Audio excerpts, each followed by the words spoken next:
Okay guys, so we are now on 496. Okay, so 496번 문제 풀도록 하겠습니다. Okay, so let's start. So 이 표지는 무슨 뜻입니까? Okay, 무슨 뜻? Okay, ano ibig sabihin yan guys? So what's the meaning? Okay, so yun lamang po yung instruction or yung tanong dyan. Ano yung ibig sabihin ng signage na ito?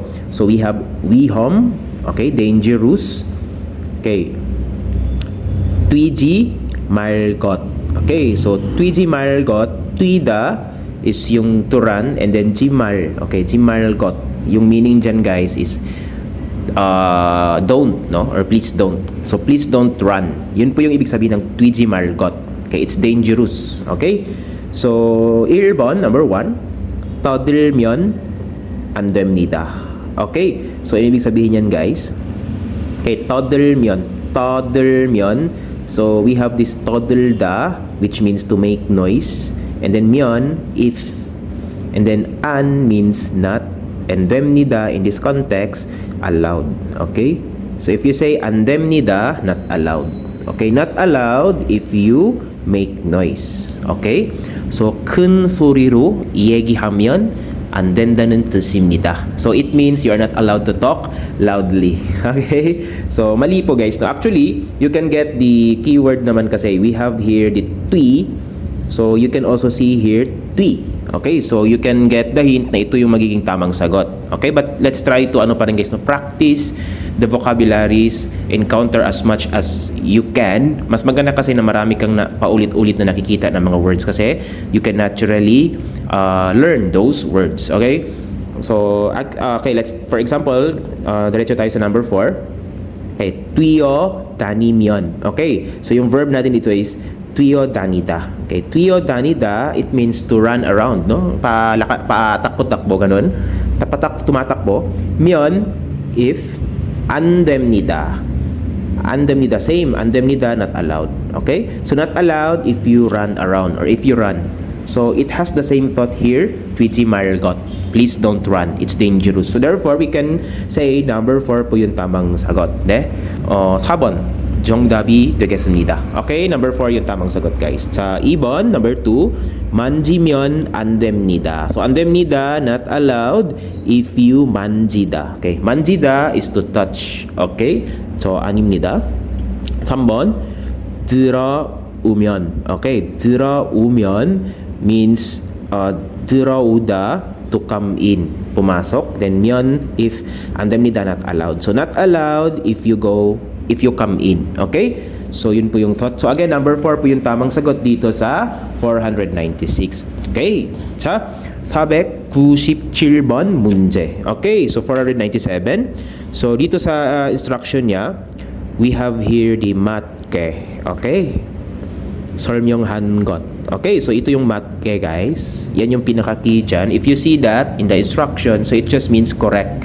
So you're going to find, hahanapin mo dito sa mga choices kung ano yung mga kung ano yung tama na pagka-explain based dito sa signage. So we have here the 파손주의. Okay, 파손주의.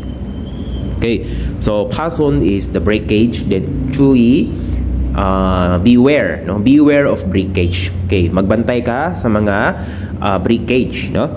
So yun po yung ibig sabihin niyan. So you can say, saan ba tayo po pwede? Okay. So number 1, tingnan natin. 깨지는, okay. 깨지는, okay. 깨지는 물건. Okay? So 깨지다, okay. 깨지다 is to be broken. Okay? And then 깨지는, broken 물건, things or objects. Okay? So we have here the very keyword 깨지는 물건. Okay? So we can say na it is equivalent to 파손. Okay? So number 1 can be the correct answer, no? Kasi 있으니까, okay, 있다 to have, then 으니까 since, dahil. Okay? Then 조심하십시오, please. Okay? 십시오, okay, please. Then 조심하다, be careful. So please be careful since, dahil mayroong mga objects na nabibiyak or may nabiyak na mga objects. Okay? So, number 1 is the correct answer. 네, 정답은 1번입니다. Okay, number 2. 감전 사고가 날 수 있으니까 조심하십시오. Okay, so 감전. Okay, 감전 사고. 감전 is electricity, then 사고 accident. So electric shock accident, ganun yung thought. Then 날 수 있으니까. Nada is to come out or to occur. Yun po yung thought dyan, guys. Then 을 수 있으니까 since it can happen. Okay? Or since pwede daw mangyari yung electric shock accident, 조심하십시오. Please be careful. So it doesn't talk about 감전 사고. Okay? 네, 그런 말이 없습니다. Okay, next. 3번.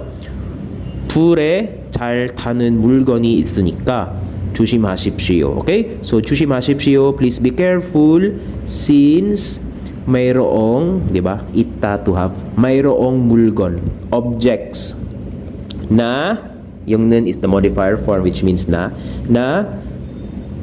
불에 잘 타다. Okay, so yung ibig sabihin ng 불 dyan, guys, means yung fire, no? And if you say 불에 잘 타다, which means madaling masunog, flammable in short. Okay? So, flammable things. Ganun po yung thought ng 불에 잘 타는 물건. Okay? So, flammable. So, please be careful since mayroong flammable na objects. Okay? Animnida. Next, 위에서, okay, from the top or mula sa itaas, di ba, 위, okay? 물체 is also the things, objects. Okay? Same thought with 물건. Okay?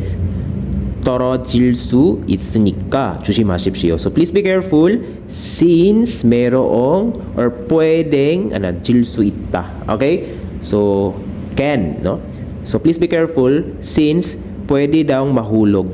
떨어지다. Pwedeng mahulog yung mga bagay mula sa itaas. Okay?